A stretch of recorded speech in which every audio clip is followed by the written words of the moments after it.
Rapaziada que acompanha aí o canal da Emercar, hoje eu tô aqui ó com um golzinho 2009.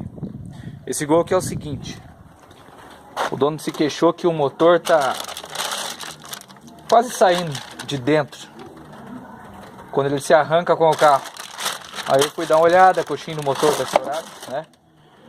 A coxinha da caixa tá estourada e a gente vai estar fazendo a manutenção aí.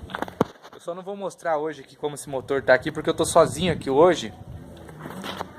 Eu tô sozinho aqui e não consigo tá fazendo isso ao mesmo tempo, porque hoje eu gravo com o celular, ainda não tenho aquela câmera show de bola, né, para estar fazendo isso. Mas assim que tiver pronto eu vou tirar a peça velha dali e vou estar mostrando também depois por foto ou gravando um novo vídeo. E é isso aí. Mais uma coisa para vocês que utilizam o teu carro no dia a dia, assim ó, é sempre importante estar cuidando do óleo, da parte de refrigeramento, que é a água aqui, né? Sempre está em dia.